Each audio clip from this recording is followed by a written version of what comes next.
In an era where mental health has become a very big issue, stemming from anxiety disorder, heartbreaks, emotional weight, the need for one to take care of his mental health is very paramount.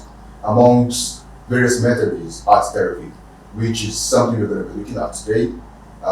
Welcome to Creative Lounge. My name is Ahmed Mohamed Bello, and with me today is a very important person. She's a mental health specialist, and she goes by the name DT Motayo. You're welcome to Creative Lounge. Thank you very much. Please add it on to my song. DT is the brand name. Okay. Yes. I know you as DT. Yeah, DT is fine. You're welcome to Creative Lounge. Thank You you. look great. Thank you. I know this is Suicide Prevention Month, Awareness Month, and people are going through a lot of things. But before we go into the topic, I want you to tell us what mental health is. Okay, so first of all, because of the misconception and the huge knowledge gap, when people hear mental health, the first thing that comes to mind is crazy, mad person on the streets. No. Okay. So mental health is something that we all have.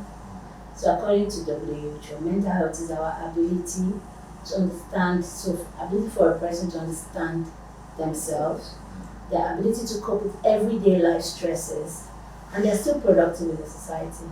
In what it says, okay, stresses are going to happen every day as long as you're alive. But what are your abilities to cope with these daily life stresses? And you're still a good human being. So how you feel, how you think, and how you act, that's mental health. And for you to say you have an holistic health, you have to have a proper physical health, mental health, and social well-being. Then you say you're healthy. So, before you just think, oh, health is about the presence of disease. No. So even according to WHO's definition, health is the physical, mental, and social well-being, even in the absence of disease or infirmity. So everyone has a mental health.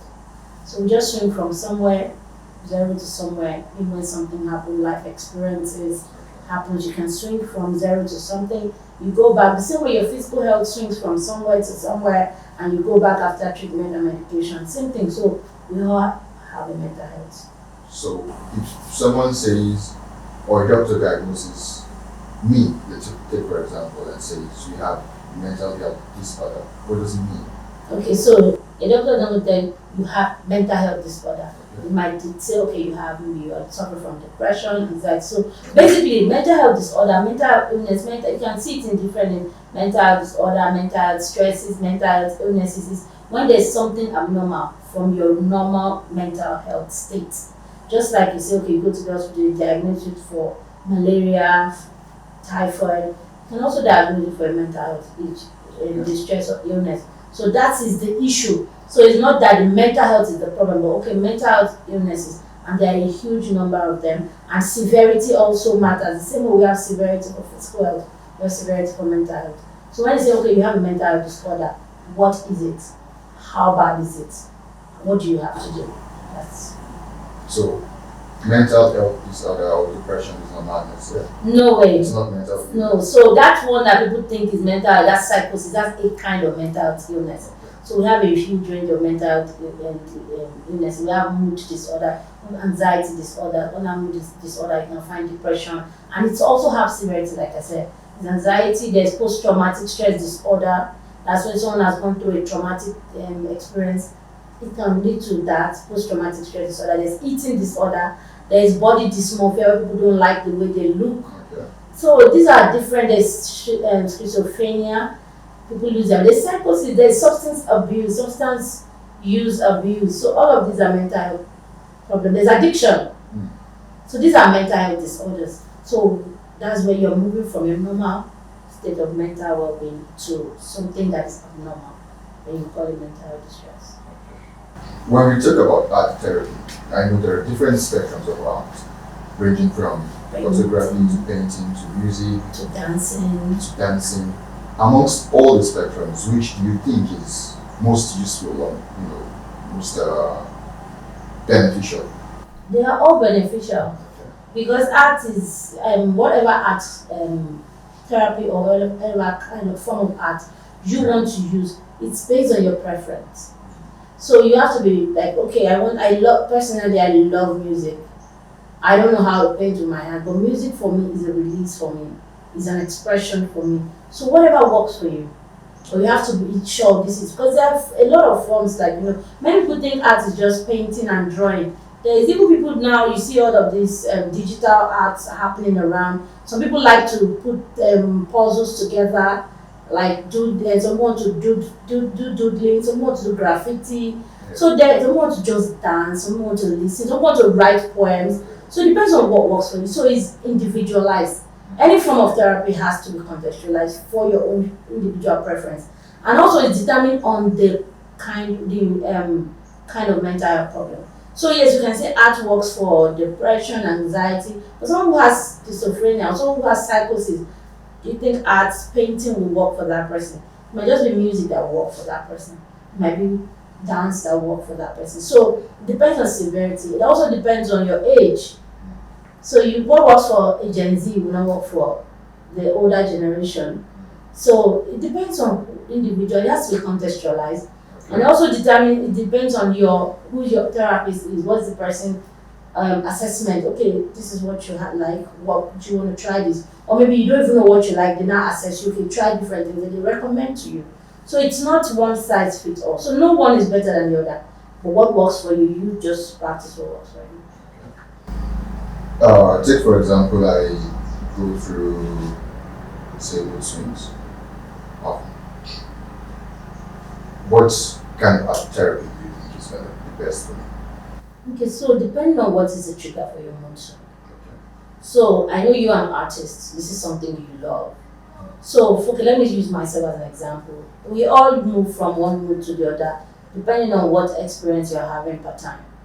So it's not all, but then just clear that it's not all mood swing that is a mental health problem. So sometimes someone can piss you up so bad, it will change your mood for a very short period of time and you swing back. So that's not a mental health problem. That's just being reactive to whatever is happening. But when you start seeing that you are having a mood swing for more than 2 weeks and above, same time, same way, then you start thinking maybe there's something deeper than just someone triggering you. So that's what. So for someone that has a mood thing, for me, if I'm in a moody place, maybe my mood is like I'm not so happy. They're kind of, music has different genres. So I want to listen to some slow songs, or maybe I'm in another high spirit. I want to listen to some Afrobeat. So it depends on how you feel as a person. So you can't come to therapy and I tell you, oh, I've listened to you. I think go and take a pencil and a paper and go and draw. And so for someone like me, I come to therapy and tell me, I'm like, it doesn't make sense. I don't even know how to draw my name. So that's really like you have added anxiety to me because that's not my comfort zone. But you can ask me, okay, these are the options that are available. What do you like doing? Do you like writing? Do you like singing? Do you like drawing? Like for me at home, I have word cross puzzle. That's a stress buster for me. When I'm feeling it, I just pick it. I even sometimes check my bag, I have it. So that time, your mind is calm. So you can't say this is the best or this works for this. You by yourself have to identify what are you comfortable with and what works for you. But there are certain depressed people who might not even have maybe, so depressed that they don't want to do anything. Yes. So one thing you also need to know that art therapy is not standalone. You have to combine it with other traditional therapy. So for someone that is depressed, art alone might not work. The person needs to go to maybe like see a cognitive behavioral therapist. I am a cognitive behavioral therapist. So what we do is we listen to that person. Because at the point where the person is expressing, we try to give person other perspective. They start seeing it because many times people, especially in this place, we know we are not fine, but we don't know what it is. We can't even put a name to it. But when you go to therapy, they can help you see perspective. Okay, do you think this is why? We can ask you questions and all of that. Then, from that conversation, from CBT, you will now identify that something that works for you is art, or writing, or music. So you see that it's not one size fits all. Yeah. So you can just say, you can't somebody I feel depressed. Okay, go and draw. No, we have to sit down. We have to understand why the person feels the way they do, And one of the ways to manage it is, okay, do you like to sing? Do you like to journal? Do you like to paint? What do you like? Then that way, so it's a progressive thing, it's not a one-off thing. And art is not a standalone, you have to combine it with others so for you to see results. If you look at Nigeria, to be specific, you have so many people who will tell you, I'm going through a lot. Like, there's hardly anybody you speak to these days who can tell you I'm going through a lot. What do you think is one of the prevalent factors that's causing this? Is it because they're far from nature or they're far from art? Obvious reasons. Okay. So, the determinant of your mental health ranges from a lot of things, from your social factors, environmental factors, biological factors, economic factors. So right now, some people will tell you in Nigeria, I don't tire for this Nigeria. First of all, for a community or a society to be healthy, you must have a proper welfare. We don't have basic welfare in Nigeria. An average Nigerian goes out every day and is not even sure it's going to come back home, need some light or the road, or somebody's going to yell at you, or you don't even know that the money you have in your bank is going to buy you food. So those anxieties. So even if you look at Maslow's hierarchy of needs, basic human needs from food, shelter, and security. But some years ago, take for example, some 15 years ago, I didn't think there was anybody like mental health problems. Yes. Nobody, even So why now? till 3 years ago. Let's say even till 3 years ago. Yeah. So mental health issues have been there, but it's not something that was normalized around here. Okay. But thanks to COVID. So COVID showed us how vulnerable we are as humans. So in the West, people go for therapy already. We used to then say, you go to a shrink, you don't get mad, We knew these things, but because many of these things did not have a name. So in Nigeria, then you see they'll tell you that whatever you're going to spiritual problem, you need to go pray. And whatever we don't have a name here for is spiritual. But COVID now showed us that there are things more than people start killing themselves. Even in the past, people were killing themselves, even when we were growing up, but people don't know why they were killing themselves. But this comes with awareness. So the more awareness, the more people start to hear about it. The more people start to know that these things exist. So the awareness is on the rise globally, and Nigeria too. So Nigeria, we're talking about it, and we're doing a lot of things around it. That's why it's like, now we know. There's a name to it. So for instance, for me, when I had my second child, I had postpartum depression. I didn't know that was what I had until I started studying mental health, and I'm like, that was why I was behaving the way I was. Okay. So you understand? So increase in knowledge, increase in awareness, increase in media publicity gives us increase in cases too. Because that way you're beginning to put name to the problem. So it's not a Gen Z thing? It's not a Gen Z thing. It is not a Gen Z. Like, even from research, you see that people start having display mental issues from as low as the age of 9, 14. And now look back, when we're in secondary school, you see some people, the way they behave, they just feel rashly. Some people are just unnecessarily aggressive. They don't even know why. But now we know that, there's something called stressors. There's something called triggers. This is why you behave like this. So because the awareness is more, it looks like a Gen Z thing. And unfortunately, yes, there are people now that are now lashing on it and taking advantage of it. Before you say, Jack, it's my mental health. No, that's why we want you and every other person to know what it is, so that when somebody is trying to bobo you, you'll be able to pick it that, you want to be lazy, heck no. But the truth is that we have to look for it. So imagine when we were in school, they taught us first aid. Basic first aid, if you have a cut on your hand, this is what you do. Nobody taught us about mental health first aid. And the children were there. You see children that are coming from homes that are broken, then when we're in school, they come to school, they are mad, they are angry, they have attachment problems. We don't know that these were the problems that were happening. So these things have been there. It's just that now they're shedding more light and it's having a name. And we're beginning to see it better. You were saying something about someone boboing us. People bobo. Yeah. Some people hide, their bad character under their guise of mental. That's what I'm saying. Yeah. Bad behavior. We are badly behaved people. Please quote me or not. Like seriously. Someone lies a lot and you tell and be like, don't judge me. That's my so that's what I'm saying. That if you know, like one of the programs that we do in my organization is mental health first aid. Okay. When you understand what it is, when you understand the signs and symptoms, when you understand the triggers, when you understand why this happened, and you understand how to manage it, you're able to identify. So someone can't just come and just lie and you've not done the right thing, or you give someone a task at work. You know physically everything this person is okay. But because the person wants to just find a way around, it tells you, oh, I feel burnt out. No, why are you burnt out? Then you question the person. What happened to you? What happened at home? You know? And sometimes you don't have a good reason. Then you tell the person, I understand you might be feeling like this right now, but it's also good to be responsible and advise the person and gradually. But if you are not aware, it's easy for me to come and tell you that right now I'm talking because my mental health is a you don't know, so you won't even have an idea. Yeah. So that's why everybody needs to be aware. The education is top priority. I've seen people who are so lazy at work or have bad characters at work and they don't want to be corrected. If you correct them, they'll tell you no. They are triggering my mental health. I hear that a lot. Or they go late to work and when you chide them for coming late to work. Because they love being irresponsible. So you don't take irresponsibility for mental health. That's why you must know too. That's what we see. So if and that's why emotional intelligence is very important. Okay. So when you're emotionally intelligent as a person. We'll go to emotional intelligence. When we get back, we're going to go on a short break. We'll be right back.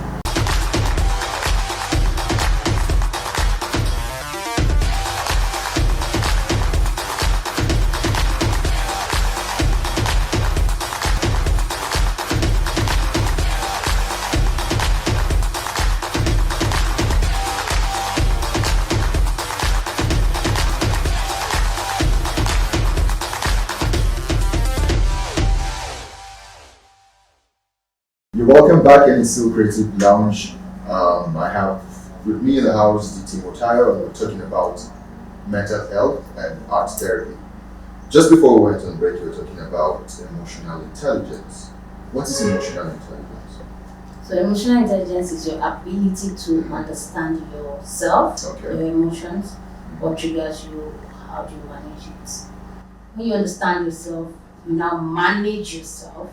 Okay. Then you understand the next person's emotion and you manage the person. That's emotional intelligence. So the first step is know thyself. Okay. So many people don't know themselves. What are your strengths? What are your areas of improvement? What are your weaknesses? What are your triggers? Why do you feel the way you do? So this is having a self-relationship, so it's self-awareness. Okay. So when you're self-aware, when you know yourself, when you know your capacity, you know your ability, then you're able to manage your emotions. So that way, when you smell the trigger, you already know, oh, that's a trigger coming. I need to manage it so that I don't act irrationally. Then once you have mastered self, then you're able to understand the next person's emotions, especially people that you live with, that you constantly, even if nobody, not just people you're living with, just for instance, you're going out and somebody just tells you, they're crazy, one driver, you just smile like, it's not me. Something else must have triggered that person. He's looking for somewhere to vent out because I have mastered my own emotion. So that's emotional intelligence. Know yourself, manage yourself, then you know other people and manage other people. But unfortunately, in this part of the world, people want to start from behind. You want to understand people first, you want to manage them first before you know yourself. So if I know myself and I know myself to be a very angry person, I know I get angry quickly, how would I manage you? First of all, you must manage yourself before you manage me. Okay. Because I will always get you angry. And you are the one, the anger is not the problem. Anger is not a bad emotion. Okay. It's just an emotion. No emotion has good or bad. It's how you utilize it. Because there are good type of anger, like to push you to do the best for yourself. So emotion is it's thoughtless. So it's basically you understanding yourself and knowing how to relate to people based on who they are. Perfect. Okay. So people are going, you don't have a choice. I always tell people that you don't have any control over how people will treat you, how they're going to talk to you, or what life is going to throw at you. No control. How do you empathize with your patient's needs? So empathy is a very big this thing for even emotional intelligence. So empathizing means you're gonna take yourself away and put yourself where that patient is. So a client can come and say, okay, I had a recent one like last week, a guy he came in and he was just crying. And I'm like, where do I start from? I'm not used to seeing men cry like this. No, but when he's explained his situation, I could just imagine I'm in his shoes. Then his feelings are very valid. So for me, everybody's feeling is valid. As far as the person can express it. That's empathy. I can't say, oh, because I feel like this or I don't agree, then I have to feel it differently. What you're trying to say in essence is that pains are different. People feel pains differently. People feel pain differently, and people should respect other people's pain. Because my pain is my pain. And that's why I tell people, because you see 2, 4, 5, 10 people experience the same thing. They have gone through the same life challenge, but they're not going to come out the same way. Because we all have our different capacity, we all have our different strength, we all have our different personality. So it's individualized. So that's why it's always a problem for me when I see people compare themselves with other people. No. What works for A might not work for B. Yes, there are some ground rules that are basic rules to life, like, okay, be a good human being, be this person, but approach is different. The way I approach life is different. So I need to respect the next person. And that's why, like, kindness for me is being responsible for the next person's feelings and emotion and validate it. Yeah, I'm big on music and I feel music is therapy. Now, how do you think music can be beneficial to managing mental health problems? So, music for me, I think is life. For me, I call music soul food because art is expression, and those people that have written those songs were expressing. And that's why we have different genres. You see people that are just expressing their feelings, or people are just imagining things that would happen and they put it to music. Yeah. And sometimes it's so funny that you're feeling a certain way and you play some music and you can so relate to it. So music also helps you express. It helps you release those tensions. So it gives you, like, you can move you from a negative place to a positive place. From imagine you just go and you're just, like, for me, we'll just play some bedu like this. Next thing I'm like, oh, my spirit is high because of the lyrics. Then for those that write music, it's also a way for them to express. So, last question. Just general overview. It's Suicide Prevention Month. I want you to say something to people out there. Many people go through things. Say some more encouragement to them. Coming from your line of work, say something. It's so unfortunate that a lot of people have given up. It's so unfortunate that many people don't even know how to find a way. But the truth is that killing yourself is not a solution. It might end your life, but what happens to those people around you? What happens to all the potential that you carry in? I'll share a quick story. Sometime in 2019, I felt so lost, alone, worthless, useless. And I was on the 8th floor in my school. I was in school there in India. And I was like, I just climbed this thing and just jump down and just end it all. Because there's no point to it. What am I doing here? Nobody sees me, nobody's hearing me, nobody's listening to me. I don't even feel sane, I don't feel useful. Why stay here? So I was about to climb, I'd come out from the balcony and my phone rings. It was my mom. My mom called. Then I had my babies. My daughter was like 18 months, less than 2 years. And she said the kid wants to talk to me. So again, she gave me the phone. My son was above 2 then. Mommy, I love you. And that was what he said. And I started crying. My mom said, what's happening to you? And I said, nothing, that I'm fine. So I came back into my room and I cried all night that day. While I was crying, I was thinking, if I had done that, what would happen to my kids? How would their life be? What would happen to my parents? Would they ever heal? So sometimes when you look at it like, oh, but that was just a phase. Look at me today. I'm glad I didn't go through with it. So yes, there might be times when you feel lost, when you feel all alone, when you feel unheard. The best thing is please just speak up. Just speak to somebody. Just let it out. If you want to yell, yell. If you want to, it's a phase, it will pass. And like I was telling you earlier, that something that came to me is nobody knows what you don't tell. If you don't say it out the way you feel, nobody knows that you're going through that. There's help everywhere. And also to people that are listening. The next person might just be on the edge. The person just needs your kindness, just needs your empathy. At that point, for you to just say something nice or just to listen. So we should also be careful those around us, because you never know who is about to take their last breath. Thank you so much. It was really nice, hearing you say all these things. You had everything she said. There's so much to live for. You don't have to kill yourself. There are so many people taking their lives these days, and there's just so much to live for. There's so much hope out there. There are so many people who love you. You might think you're alone, but you're not alone. There are people who love you. There are people who care about you. You don't have to take your life. If you're lonely, if you feel down, if you feel depressed, pick up something. Pick up a new hobby. Pick up a new craft. Start a new line of work. Sometimes you just have to unlearn everything you already know and pick up something new. There's nothing wrong with starting over again. Do not compare yourself with other people. If you might see your peers moving ahead of you, don't, see things that way. We all have different paths to take in life. Life is good, life is beautiful, there's so much to enjoy. Thank you so much for being with us. This is what we're going to call it today on Creative Lounge. I remain Ahmed below. Join us same time, same station next week.